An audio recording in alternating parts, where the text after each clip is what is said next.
Holy jumpin', boys and girls, I ordered this on eBay yesterday from a Canadian seller and it arrived at my door this morning. This is officially the fastest eBay shipping I have ever received in the history of me collecting action figures. Woo! Now I seriously love these designer series Capullo figures. I still need Talon and I still really need that Nightwing. I just haven't been able to pick them up, but I do have Riddler and I've got a few other ones that aren't in the back of this package. Let's just open them up. I don't have my blade with me, all I have is this stupid little screwdriver. Let's just open it with that. Tape versus screwdriver, it's clear who's going to win here. Pull the top off. Oh, that's savage. Well, it did come in a nice window box. Now it's trash. I seriously hate twist ties. Hot damn, what kind of tape did they use here? This is ridiculous. Just pop the tape open with my trusty knot knife and then just pop the batarangs out. So the figure comes complete with 3 of these cool nifty little batarangs that are supposed to fit inside of Batman's knuckles, which I'll show you a little bit later what they look like in there. And then of course you got the Batman figure. And the Batman figure is, wait a minute, I've got a spinny. Let's use that. Hey, there we go. So yeah, I picked up this figure because A, I like the figure. I've had the figure previously, well I have the figure previously. Hold on. Right here, I've got another version of him. I have the first release, and he's a little bit different. This is also a custom version, but I picked him up because I liked the figure, and I needed to have one that was just basic, that I hadn't really done any custom work to. Okay, listen, I'm just going to come clean and just tell you the truth right now, okay? What happened is, I messed the cape up. Yeah, I switched the cape, and I did a cape custom and I cut the top of the cape up and just I screwed it up big time, and so then I put this cape on this Batman and it still looks cool, but it's not my I do prefer this head though. Here, let's yank that off. Oh wait, this review is getting way off track. Okay, so having a look at the figure here, you can see that this looks very identical to Greg Capullo's famous Batman artwork, his beloved artwork, the artwork that if you know Capullo, you are familiar with. Now if we also come in for a nice close-up look at the front and the back, you'll begin to appreciate all the finer details of this action figure. And this really is the Batman figure, as far as I'm concerned, that exemplifies the New 52 Batman. I mean, sure, he is a little bit cartoony, and the cape really isn't my thing. A lot of people customize that cape, and even I've been guilty of that. But I love the body sculpt of this action figure. When I look at this figure, it seems to me like particular effort was put into capturing all of the finer details of his boots, and his belt, and his gloves. Even the knee pads look pretty darn awesome. I really like this figure.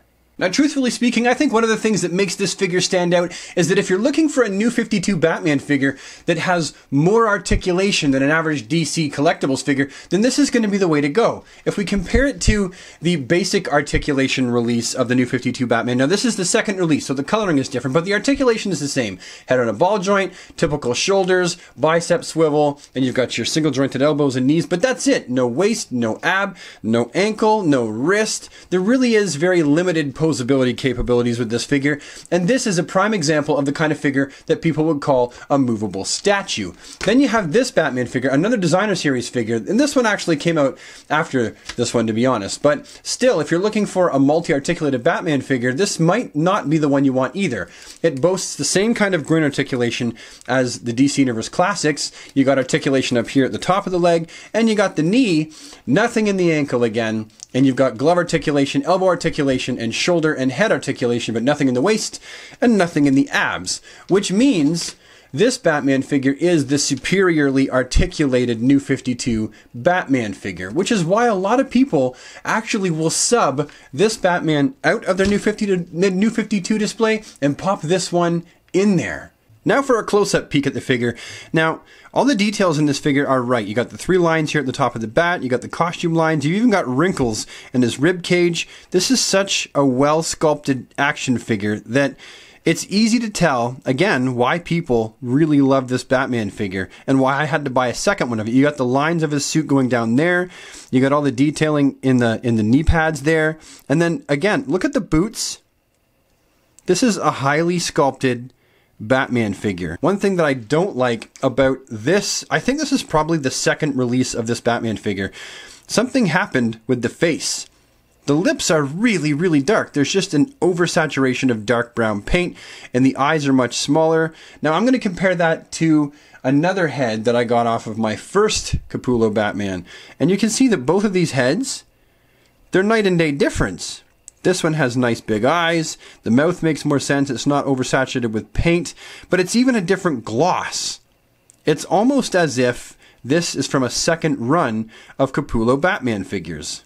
Now it's time to take a closer look at that articulation that we've previously discussed as being superior to the other DC Collectibles New 52 Batman offerings. And this one here, the shoulders can go all the way up, and then you have a 360 rotating bicep. You got single jointed elbows, which is, you know, I guess that's pretty standard for DC Collectibles, that single jointed elbow. You got rotation here at the top of the glove, and you've also got wrist articulation in the form of a peg hinge, because the wrist can swivel 360, as well as there's forward and backwards articulation on that hinge. So there's a lot going on with the arms in comparison to the other two Batman figures. You got the head, which is on a ball joint, and it offers quite a bit of movement front and back. So you can get him into some pretty good diving poses, especially when you combine his ab crunch, which goes that far forward, but also that far back. I know some people hate the ab crunch, but I'm still a fan of it. Then you got the swivel at the waist, 360. You got articulation up here, underneath the groin here at the top of the leg, and then you've got right here. This is the one place where that doesn't shine. It's technically this one here, which has, in my opinion, inferior articulation, actually does have more in the way of going out like that, doing the splats. This one, it is very, very limited in that regard, and I don't want to force it because I will snap the peg, unfortunately.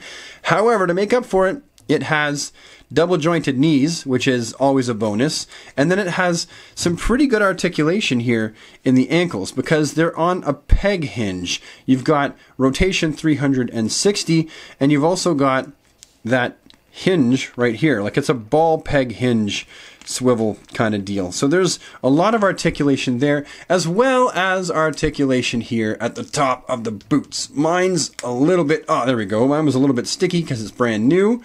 But you do have articulation here at the top of the boots. So this Batman figure is superiorly posable in comparison to, in my opinion, the other DC Collectibles Batman figures. So now we're at the point of the video where I say, do I like this figure enough to recommend him to you? Should you pick him up? And my obvious answer is going to be yes. I like this figure and I give him a full 9 out of 10, only docking marks for the groin articulation being a little bit kind of crappy. But other than that, I think this is an excellent figure. And if you can find him on eBay or on Amazon for a reasonable price, you should probably go ahead and pick him up, especially if you're a Batman fan and you just have been on the fence about picking this one up. Now you've seen my review and you've seen exactly what this figure's like, and it's pretty darn awesome. But alas, now we've came to the point of the video where I have to say goodbye. So thank you so much for taking the time to tune in and watch this video. If you've liked this video, found it helpful, a reasonable waste of time at all, please take the time to leave a like on it, because it's going to let me know that I've done something right. And if you have this Batman figure yourself, any experience with it, maybe you love it, maybe you hate it, maybe you wish your dog would eat it or it would get abducted by aliens, let me know down in the comment section below, because I love to hear from you and I read absolutely every single comment that gets made on my channel for every single video. Wow, I just said way too much there and I'm still talking! And also, if you think you'd like to see more from my channel show up in your inbox, just hit the subscribe button. Remember to ding the bell so you never miss a video. And I will see you next time. Have an awesome day, super friends. Take care.